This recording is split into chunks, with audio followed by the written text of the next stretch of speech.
एके हंगल का शोले फिल्म वाला डायलॉग याद आ रहा है कि ये सन्नाटा क्यों पसरा है भाई। जब से अरविंद केजरीवाल जी ने आरएसएस के प्रमुख मोहन भागवत जी से 5 सवाल पूछे, पूरी आरएसएस खामोश है, पूरी भारतीय जनता पार्टी खामोश है। इसका मतलब अरविंद केजरीवाल जी के सवालों में सच्चाई है। अरविंद केजरीवाल जी के सवालों का जवाब पूरा देश चाहता है और आरएसएस और बीजेपी इस पर पूरी तरीके से खामोशी साधे हुए, कोई बोल ही नहीं रहा। देश के सामने इतने बड़े प्रश्न अरविंद केजरीवाल जी ने रखे, अपने आप को देशभक्त और राष्ट्रवादी कहने वाली संस्था आरएसएस, उसके प्रमुख मोहन भागवत जी से 5 सवाल उन्होंने पूछे और ये सवाल सिद्धांतों से जुड़े हुए हैं, उसूलों से जुड़े हुए हैं, सच्चाई से जुड़े हुए हैं। आज दिल्ली के मुख्यमंत्री वो शख्स है हिंदुस्तान के, अरविंद केजरीवाल जी ने मुख्यमंत्री के पद को एक बार नहीं, उसूलों और सिद्धांतों की बात आई तो 2 बार मुख्यमंत्री के पद को 2 मिनट के अंदर छोड़ के लात मार के बोले हम सिद्धांतों की लड़ाई लड़ेंगे, उसूलों की लड़ाई लड़ेंगे, ईमानदारी की लड़ाई लड़ेंगे, सच्चाई की लड़ाई लड़ेंगे। 49 दिन की सरकार से मुख्यमंत्री के पद से इस्तीफा दिया। कोई चपरासी की नौकरी नहीं छोड़ना चाहता। जेल से निकल के आए, उसूलों और सिद्धांतों की बात आई, 2 मिनट के अंदर मुख्यमंत्री के पद से इस्तीफा दिया। और एक तरफ भारत के प्रधानमंत्री हैं, 75 साल की उम्र में भी अपनी कुर्सी नहीं छोड़ना चाहते, 75 साल की उम्र में भी अपनी कुर्सी से चिपके रहना चाहते हैं। तो ये बात तो पूरे देश के सामने खुली किताब की तरह है कि एक तरफ केजरीवाल जैसे ईमानदार और सच्चे नेता हैं जो मुख्यमंत्री की कुर्सी एक नहीं 2 बार 2 मिनट के अंदर छोड़ के निकल देते हैं और ईमानदारी और सच्चाई, उसूलों और सिद्धांतों की लड़ाई लड़ते हैं। दूसरी तरफ भारत के प्रधानमंत्री हैं जो 75 साल की उम्र में भी अपने पद से चिपके रहना चाहते हैं। अब वो 5 सवाल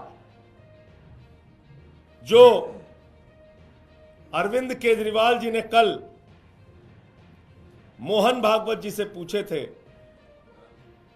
वो 5 सवाल आज फिर से मैं आपके सामने दोहराना चाहता हूं और कुछ तथ्यों के साथ दोहराना चाहता हूं। पहला सवाल जो अरविंद केजरीवाल जी ने पूछा कि अपने आप को देशभक्त कहने वाली आरएसएस क्या इस बात से सहमत है कि आज भारतीय जनता पार्टी कोई राजनीतिक दल नहीं बचा बल्कि एक अपहरण गैंग बन चुका है। आज भारतीय जनता पार्टी कोई राजनीतिक दल नहीं बचा बल्कि पार्टियों को तोड़ने वाला एक गिरोह बन गया है। ईडी का डर दिखा के, सीबीआई का डर दिखा के, लालच देके, पैसे रुपए करोड़ों रुपए देके विधायकों को तोड़ना, सांसदों को तोड़ना, सरकारों को गिराना, पार्टियों को तोड़ना, यह काम भारतीय जनता पार्टी के द्वारा जो किया जा रहा है, क्या वो सही कदम है? आरएसएस के प्रमुख मोहन भागवत जी इस पर क्या मानते हैं? नंबर 1। नंबर 2,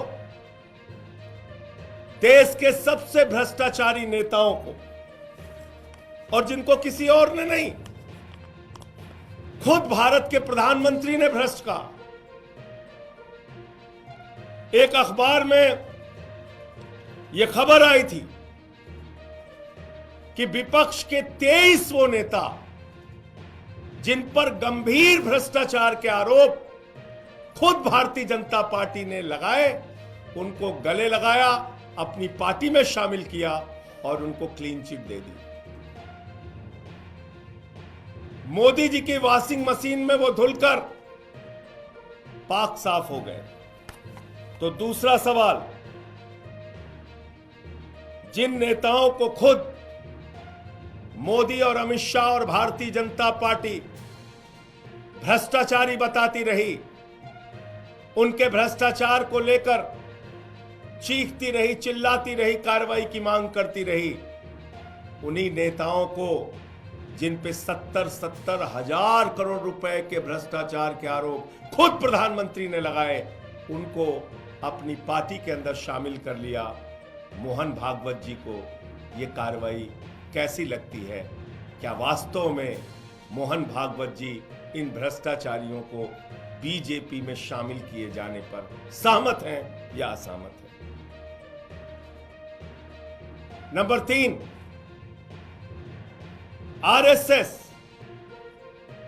जो अपने आप को देशभक्त संस्था कहती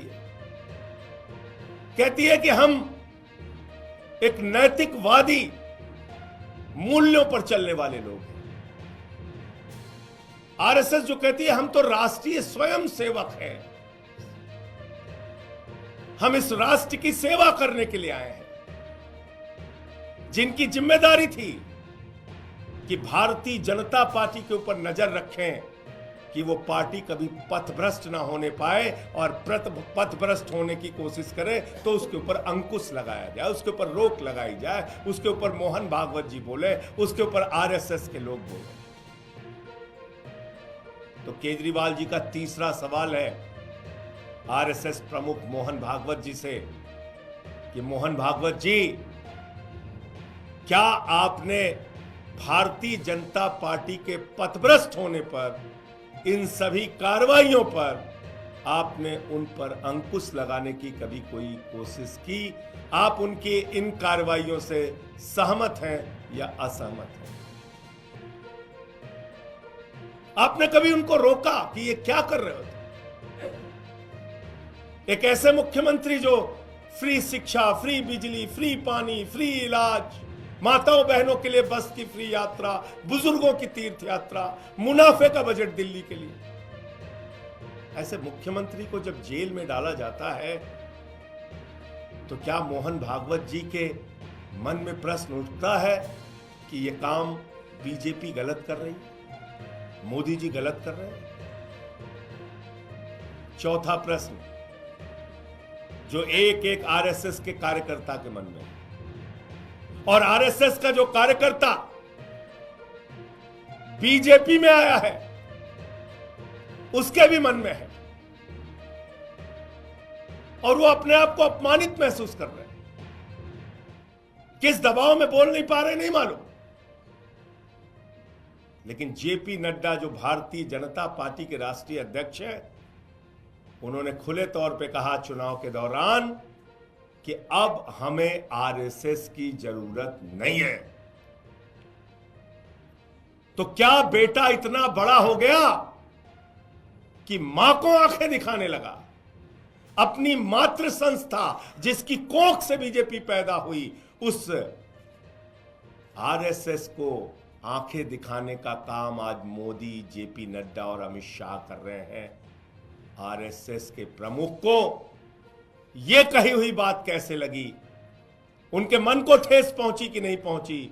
आरएसएस के कार्यकर्ताओं को ठेस पहुंची कि नहीं पहुंची? बीजेपी के अंदर जो आरएसएस से आए हुए लोग हैं उनके मन को ठेस पहुंची या नहीं पहुंची? चौथा सवाल मोहन भागवत जी से दिल्ली के नेता, देश के नेता और पार्टी के राष्ट्रीय अध्यक्ष आदरणीय अरविंद केजरीवाल जी ने पूछा है। और पांचवा और अंतिम सवाल जो पूरा देश जानना चाहता है, जिसका जवाब पूरा देश सुनना चाहता है, और वो जवाब भारत के प्रधानमंत्री से भी सुनना चाहता है, आरएसएस के प्रमुख से भी सुनना चाहता है। आरएसएस ने और बीजेपी ने एक सिद्धांत निर्धारित किया अपने संगठन के लिए कि 75 साल पूरा होने पर भारतीय जनता पार्टी के नेता को अपने पद से इस्तीफा देना पड़ेगा। 75 साल की आयु पूरा करने के बाद कोई लोकसभा विधानसभा का चुनाव नहीं लड़ेगा, कोई मंत्री, मुख्यमंत्री और प्रधानमंत्री नहीं बनेगा। 75 साल में बीजेपी के नेता को रिटायर होना पड़ेगा। यह सिद्धांत आरएसएस और बीजेपी ने निर्धारित किया, अपने लिए बनाया। लेकिन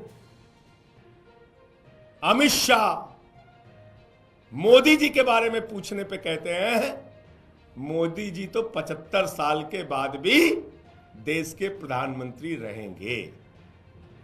मोदी जी तो 75 साल के बाद भी रिटायर नहीं होंगे। ये तो देश की जनता को तय करना है वो रहेंगे कि नहीं रहेंगे। लेकिन अमित शाह पहले से ही कह रहे हैं 75 साल की उम्र में पद नहीं छोड़ेंगे। 75 साल की उम्र में मोदी जी रिटायर नहीं होंगे, इस्तीफा नहीं देंगे। वाह अमित शाह जी, लाल कृष्ण आडवाणी जी का इस्तीफा हो जाता है, लाल कृष्ण आडवाणी जी को पद से हटा दिया जाता है। मुरली मनोहर जोशी जी जो बीजेपी के राष्ट्रीय अध्यक्ष रहे, उनको पद से हटा दिया जाता है, चुनाव लड़ने की इजाजत उनको नहीं होती। भारतीय जनता पार्टी के नेता और हिमाचल प्रदेश के पूर्व मुख्यमंत्री शांता कुमार जी को 75 साल के बाद चुनाव लड़ने नहीं दिया जाता, पद से हटा दिया जाता है। सुमित्रा महाजन जी लोकसभा के अध्यक्ष थी, 75 साल के बाद उनको उनके पद से हटा दिया जाता है, चुनाव नहीं लड़ने दिया जाता।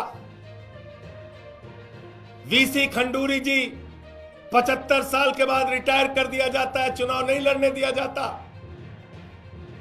ये तमाम नेता, कलराज मिश्रा जी हमारे उत्तर प्रदेश के नेता, उनको 75 साल के बाद रिटायर कर दिया जाता है, पद से हटा दिया जाता है। लेकिन मोदी जी 75 साल के बाद भी रिटायर नहीं होंगे। जो नियम अपने पार्टी के जनक के लिए आपने बनाया, जो नियम आपने अपने पार्टी के वरिष्ठ नेताओं के लिए बनाया, क्या वो नियम उन नेताओं को राजनीति से बेदखल करने और निपटाने के लिए बनाया? हमेशा हमेशा के लिए उनकी राजनीति को समाप्त करने के लिए बनाया? और अगर वो नियम खुद आपने बनाया तो आपके ऊपर वो नियम लागू क्यों नहीं होगा? फिर मैं दोहरा रहा हूं इस बात को। एक तरफ अरविंद केजरीवाल है जो एक बार नहीं 2 बार मुख्यमंत्री के पद को, यहां लोग चपरासी की नौकरी नहीं छोड़ना चाहते हैं, मुख्यमंत्री के पद को 2 मिनट में छोड़ के उसूलों, सिद्धांतों, सच्चाई और ईमानदारी के लिए आगे बढ़ गए, उसकी लड़ाई के लिए निकल पड़े। और एक तरफ भारत के प्रधानमंत्री हैं जो 75 साल की उम्र में भी अपने पद से चिपके रहना चाहते हैं, प्रधानमंत्री की कुर्सी से चिपके रहना चाहते हैं, प्रधानमंत्री की कुर्सी को छोड़ना नहीं चाहते। ये फर्क है मोदी और अरविंद केजरीवाल में, जो खुली किताब की तरह देश के सामने है। और इसलिए मैं फिर कह रहा हूं, शोले के डायलॉग पर सन्नाटा क्यों पसरा है भाई पर, मत चलो बीजेपी और आरएसएस वालों। और जो सवाल केजरीवाल जी ने पूछा है उसका जवाब मोहन भागवत जी को और बीजेपी को देना चाहिए, क्योंकि पूरा देश इन सवालों का जवाब चाहता है।